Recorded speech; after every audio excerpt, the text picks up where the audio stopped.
I'm also a past illustrious, thrice illustrious master of a International Lodge number 4 and Institute Council number 12. I received a super excellent master in Babylon Council number 11 for in 2015. Chatham Council number 123, and a member of a sovereign master in 2018 as an allied Masonic degree.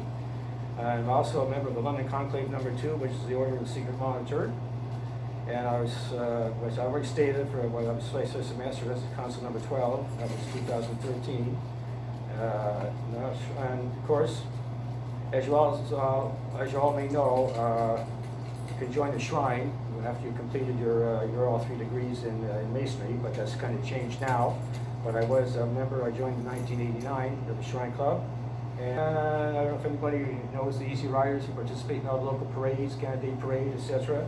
I was a director, still a director for a couple of years. And of course we have our keynotes down here in the ballroom of the temple, and I'm a volunteer for the Shriners for the keynotes. Community involvement. In 2014 I was awarded and received the Retiree Changing Lives Award from the United Way Century. And also I do work for the Windsor Goodfellows Paper Drive. And that is about it. Worshipful Brother Cameron. I don't know if it's too much that I did all at once, but not at all. That gives my life history right there. Tell me about how you became involved in Masonry. Your father was a My Mason. father, yes. There was a picture that we had here. I guess somebody put it there, but my father became a master in 1966. And before that, I was I used to work in the theater business, as a matter of fact. Capitol Theater downtown here, Palace Theater. And I was the assistant manager of the Capitol Theater at one time. And my dad asked me, well, would you like to join Masonry? You know, he asked me. And at that time, I really wasn't, I didn't really think about it. I said, I'll have to think about it for a while. And of course, he kept on nudging and nudging, eh? So one day when I was down working in the Capitol Theater, we had you have to have an investigating committee, eh? They came in and investigated me, and everything worked out good. And then I had to actually leave town for a little while. And when I came back, and like I say, in 1966, my dad was currently master of Harmony Lodge 579 at that time, and he obligated me. And it was actually master's night then too. And I got my first degree, master's. I think that was according to that. There's a picture of Windsor Lodge. I think had the worship master's night. And that's where I got my obligation. And it worked out. How long were you at Palace Lodge? Palace Theater, Capitol Theater. Well, I actually started as an usher for the Park Theater on Ottawa Street. I got there, I was, 17, 18, I got started there, and then they moved me to the Palace Theater. I was at the Park Theater. I took tickets at the door. I started out as an usher, and they gave me how do you say, what's the word I want to use when you move from one to another? They gave me a promotion. I'm sorry, my mind's on a promotion from usher to taking tickets at the door. And at that time, there was the manager of all theaters located in the district, Mr. Lamrou.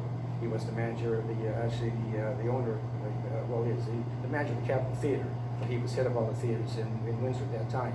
He would come in and notice me at the door at the Park Theater and how I looked and everything. And he's the one that kind of spoke to the manager at that time. Well, I think he should maybe be promoted to another position. So they came and asked me if I would like to be assistant manager at the Palace Theater downtown Windsor. I actually started at the door too, took tickets, and they moved me into the assistant manager. And I was there for about maybe a year and a half at the Palace. Then they moved me to the Capitol Theater, which is the main theater here in Windsor at that time, and I was assistant manager there. And I was there for about maybe 2 years at the most. Then our district manager from Toronto, famous Players Theatres at that time, came down and had a discussion with Mr. Lamrou. I think maybe it's time that we give him another promotion. And I never expected this at all, but I was promoted actually to the Capitol Theater in Sarnia. And I was there for about a year and a half. Now this is when I was 24 years old. I stayed there for about a year and a half. Then I was actually transferred up to North Bay. And actually I was the youngest manager at that time, 25 years old. And I went up to North Bay and I stayed there for a little while, but then I wound up coming back to Windsor. That's the whole history really as far as that goes. But my dad did bring me into into masonry that time. Yeah. It's funny, I haven't thought about the Capitol Theatre in ages, but I remember when I first moved to Windsor, living downtown or going downtown a lot. That was a theater I went to all the time. Okay. Time flies.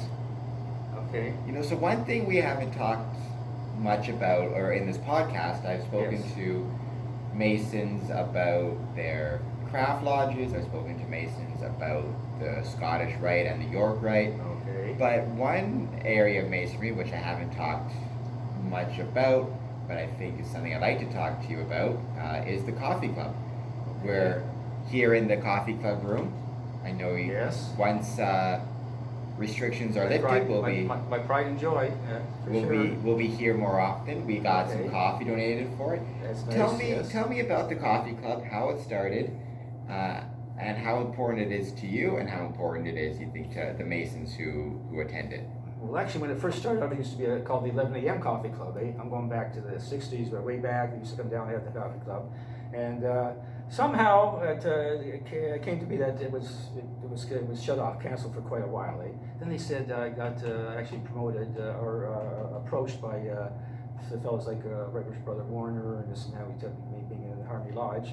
And he said, why don't we start up a coffee club again? He said, would you like to run it? And I gave it some thought, and then I said, okay. And that's really how it got started. Of course, we had to get out the word that we started up again, that it got going. And naturally, thank God for Right Brother Warner. He helped things going, operating it, and I'm glad that we did. We do get, and when we first started out, we used to have, of course, at that time we had I think we still had 19 lodges. I know that for sure. And then when we started out, we used to get pretty well. So we get some coming in from the county, but at that time we used to get maybe 5 or 10, and it started out very, very good. And kept on going. And then right up until now, pretty well, it's with the pandemic of 19, and it's of course we're shut down now until we can get things started back up again. But basically, that's how it started. And when we used to come in, we used to charge a $1 for coffee, okay, at that time. But we used to have a draw. It was actually $1. Then at the end, we kind of flip, okay, odds and tails, whatever it is. Those had the high number, low number, and those that we call a number. And then what we do, the ones that lost, we have to put another $1 into the pot. Okay, so it actually came with the $2. And we had that going for quite a while. It worked out good. But then we decided, well, let's try something different then. So now, currently, what it is, you pay $2 and you come in for coffee. But you would have as much coffee as you want. You have 2 cups, 3 cups, whatever it is. That's nothing. Of course, I come down early in the morning. I put the coffee on and make the coffee, and we're ready to go. And if you wanted like a muffin, a bagel, or toast, a muffin is 50 cents, a bagel is 50 cents, and 2 pieces of toast is 50 cents. But we charge $2, and that we don't have a draw anymore. $2 goes into the pot, and that goes as a donation we put up for the learning center. Any money we make here goes up for the learning center. So that's how she runs. That's how it goes. Why did you decide to start it up again? What was the Well, it was like I say, we're just talking in general that we should have something going for the fellows. A lot of fellows are retired. I'd like to come down and then want to have a coffee. I say, sure, well, why not? And that's mainly what we get pretty well. We used to get like retirees mainly, and that's sometimes we get fellows on vacation, and they would come in and have a coffee. But that's mainly what we want. It was just a regular sit down and discussion. Well, let's try something new. Let's get the fellows back, and maybe to come out and talk. They want to talk about masonry. They want to sit around the table and talk, have a coffee, and that's basically what we want. And that's basically how it started. And here we are. Here we are today. So you have been a Mason as we discussed, for many years, and an active Mason for many years. Yes, sir. What advice would you give to newer Masons who are at the entered apprentice stage, or who maybe have their applications in but have not yet had their initiation? What advice would you have for them moving forward? Well, I would say for the ones that say do have their application in, it's going to be something that I imagine you must have had a relative that's been part of Masonry, and I would imagine that's the part that you have to be if you have a relative that's in Masonry. Some do, some don't, but it doesn't matter, I would imagine. But no, I would say that anybody that wants to start up in masonry, they would truly enjoy it. I know things have changed since I've been in. It's been what, 54 years now, something like that for me, and I've seen all the changes from then until now. But like you say, if you get an entered apprentice, if you can see if he enjoys his work, that's the thing. You have to come in and enjoy your work, and be able to mix with people. People are an important thing. We're here to help, as a matter of fact. We won't turn anybody away religion-wise. It doesn't really matter. As long as you believe in the Almighty and God, that's all we want to know. It doesn't matter. You can be in the Quran, you can be in the Bible, which I mean Jewish. I had my own Bible come in. If they want to come in the Quran, they can use the Quran. But I mean, we're not against any particular religion. You mentioned you've seen a lot of changes in your 54 years. What are some changes that really stick out to you since you first joined? Well, my God, like I say, well, now we're down to what? We were 9, now we're down to what? Seven lodges altogether. And that's a thing there too. We never thought. And back in those days, the county and the Windsor District had something going, which was, I don't know what was the cause. I still don't understand it fully, but we broke up. They had their own DD, we had our DD, and now, of course, it's I guess Grand Lodge had to step in and settle it. Now we only have the one DD, and he has just the 7 lodges. But I remember going when I became even worshipful master, going back in 84. Yeah, I know 1986, when I was installed. My worship brother Warner was my installing master at that time, and at that time I remember the place being packed. You couldn't find an empty seat when I found my installation. That was a red room I'm talking about now, eh? But it's a blue room. It's a big room. We do all our degree work there now. But I got mine being Harmony Lodge. It was, and like I said, Mr. Warner was my installing master. And at that time, I was very honored to have the past Grandmaster, Dr. Turner. He was involved and gave me a lecture from the northeast angle. And Worship Cameron, I'll tell you, the place was just packed. But nowadays, when you're going up from that course, that's then I'm talking about now, and that's how many years ago, you know, and things have progressed differently now. And but we are getting members coming in. You were doing an excellent job, as a matter of fact, when you were worship master of Harmony Lodge. Of course, we have worship brother Michelle now. And but of course, you're currently secretary of our lodge. You're doing an excellent job, I must say.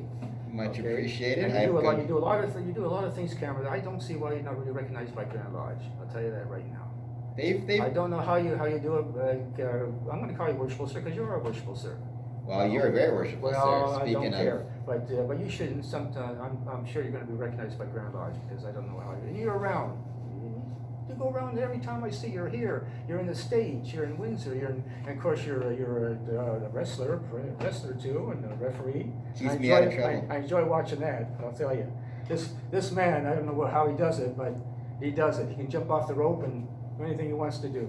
Keeps me out of trouble. Anyhow, sure. But anyhow, but getting back, okay. But like I say, one thing you have to come in. You have to enjoy it. If you come in, you see you're not going to enjoy it, then you shouldn't even put in an application for it. And of course, once you get your 3rd degree, if you want to go further and go into the chairs, well, that would be up to you. You're not forced. If you enjoy your work, a lot of them just go right because they enjoy what they're doing. They'll jump into the chair and start right from the bottom. That's what I did. I started from the bottom and worked myself up. And but other than that, no. Of course, nowadays, there's something. Well, of course, we have younger fellows coming in. A lot of our generation are getting up there in years, and we depend more on the younger generation to come in. Like Harmony Lodge, our lodge now, right? I used to do certain things in our lodge, but now we have fellows that are stepping in. I'm glad our lodge now is very. What's the word to use, Cameron? I'm talking about nationality-wise, and we don't turn. Diverse. What's the word I want to use? Diverse, yeah, very diverse lodge now. At that time, when I'm going back way, Windsor Lodge, we used to have what we have today, and it's fantastic. It's beautiful. Like I say, I used to do certain things in lodge. Now, younger fellows want to come in and step in. They've taken over my work. That's fine. I'm actually now the DFC, Director of Ceremonies, second whole me. But I also like to back up on the junior warden and not junior warden, but junior deacon and senior deacon. If anybody needs help there, I enjoy doing that. And like I said, the fellows we have coming in now into our lodge, they seem to be very progressive. They want to move up. And they're helping our lodge quite a bit. We are getting applications, and I think in all, I know your lodge does very good. Windsor Lodge, Mother Lodge, is getting a lot of applications, and you're doing a lot of lodges are doing very well. Do you know anybody else that's doing does Rose get? I know Windsor Lodge gets a lot of applications. I know that for sure. That's good. That's good. But anyhow, I mean things are looking a little bit better. But like I say, we need the younger generation. We do need the younger generation. But you come in, guys, and you gotta enjoy yourself. Get all your 3 degrees. Now you got to prove each degree, but that's no problem. We're glad to help you out there. And that's it. Go for your 3 degrees. You're going to enjoy it. The hospitality is fine. Everybody gets along good together, and that's basically the thing. Nobody's discarded or whatever it is, and that's it. Very well. What would you say, or what are some of your fondest memories of your Masonic journey? My fondest memories, okay, like I say, it would be when I was installed in the chair of King Solomon. That's got to be a very, very fond memory for me. Very fond memory for me. First of all, I never thought I would become worshipful master of the Harmony Lodge, but I fought, and I had the ups and downs during the time before I became master. But once I got in the chair, it's something to behold. Really something to behold. But that's got to be number one. And then, of course, when I was asked to become district secretary for our district deputy grand master at that time, who was Kevin Wilson, he became the district deputy grand master, and he asked me to become his district secretary. And at that time, there was another gentleman in our lodge that I figured had more qualifications than I did. He says, "No," he says, "I want you." He says, everybody seems to like you. You're well known. I said, "Thank you." So I was a district secretary for a year. Then the following year, actually, did I mention that yet? I think I did, didn't I? When I got Grand Steward. Yeah. So it was Grand Steward. I got my appointment with Grand Steward in 1996. And then Carl Olinger came in as district deputy, and I went there. Oh, going back on that, I don't know if everybody, when I was worshipful master of Harmony Lodge, and at that time, Arnold Rundle was our district deputy grand master. At that time, it was still the county area, and he was our district deputy grand master. I must say, I'm not saying I'm bragging or anything, no. But at that time, when we had our official visits, and our installations, I never missed one installation or a official visit. Okay, I think that's got to be, if that's got to be some sort of record or not, I don't know. Not much saying. So anyhow, when we had our official visit, that was the last in Harmony. Arnold Rundle had his official visit, and he surprised me. He says, and I didn't expect for him to say that. He says, "Brethren, this worshipful master sitting right next to me here in the east, I must say he has never missed an installation or an official visit, and that has got to be something going for your lodge." But that's another one. And then what else? Of course, when I presented my regalia for the Grand Steward, that was a very nice night there. That was everybody was a nice presentation for that. Everybody, Paul Hooper, they came from Tilbury, all over. They were all pretty well represented. That was nice. Each one had a little say. And that was another one, I guess. And of course, my 50 years, received my recognition there. Oh, and let's see. So that, as far as masonry goes, okay. I'd like to show you something. Now, this is a plaque. Well, this is actually when I got my certificate for 50 years. Okay, that's a plaque. This one here, this was something that I'll never. This one I worked for life after 50. I don't know if you can actually see that there. We'll take a picture, but if you want to read it. But like I say, this won't take too long. But this is what really, and of course, being involved with masonry.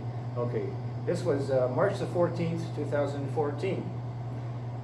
This is going to the United Way Century. Okay, dear Evaluation Committee. This was a letter written by one of our secretaries at Life After 50. It is with great pleasure that we nominate Mr. Morton Brodsky for consideration for the 2014 Retiree Changing Lives Award in recognition of his outstanding dedication and tireless efforts in assisting our clientele at Life After 50.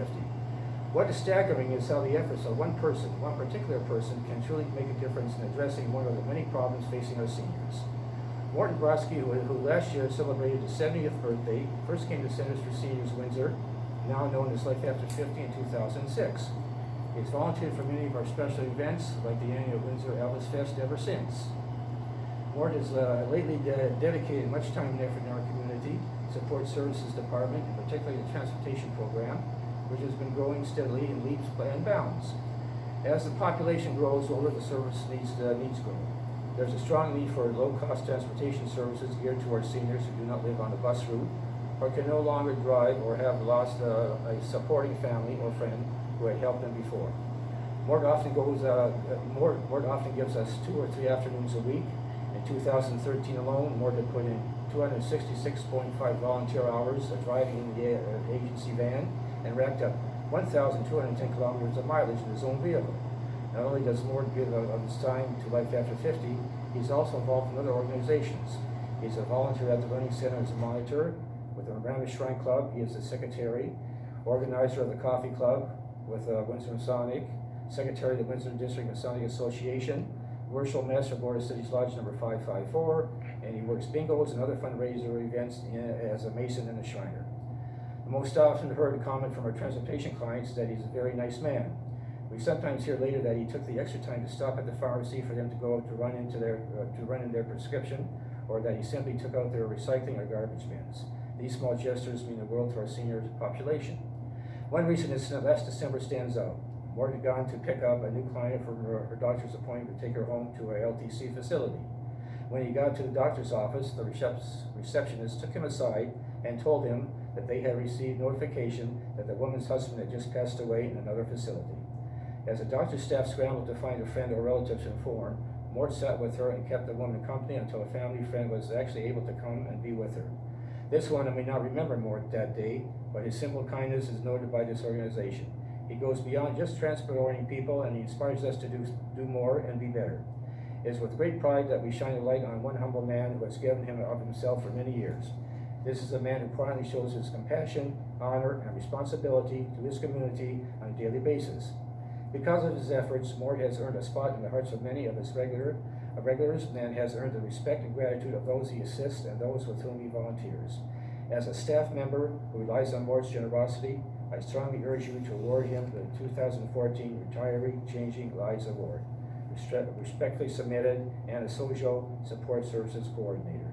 And that's another thing I feel that was very, very, very, very nice. Very nice. But other than that, I think there's more that I can show in certificate-wise, but I think maybe that's a... What time is it? You got the time on your phone? What's that? Yeah. What came off here now? What did I do? 2:50, 10 to 3. Cool. What is it that makes, we'll finish at 3 o'clock, what makes a moment special? Is it the honorific, like being given the title of Worshipful Master, or is it where it takes place in the Masonic Temple? Is it the people? What is it that makes your brothers being there? What is it that makes a moment special for you? Makes a moment special for me is the brethren that you have to support you. That's the main thing right there. Other than that, it's nice to be Worshipful Master, but it's the brethren who have all the compassion that get along with them, which I think I get along with everybody. But that to me is the most important part of Masonry, is the brethren alone that stand by your side, compassion that they put towards you. It's nice to have everything else. Granted, I enjoy what I got certificate, but mainly it's like they say, brotherly love, relief, and truth. And so that's what is it about? What are some Masons that have had a major impact in your life?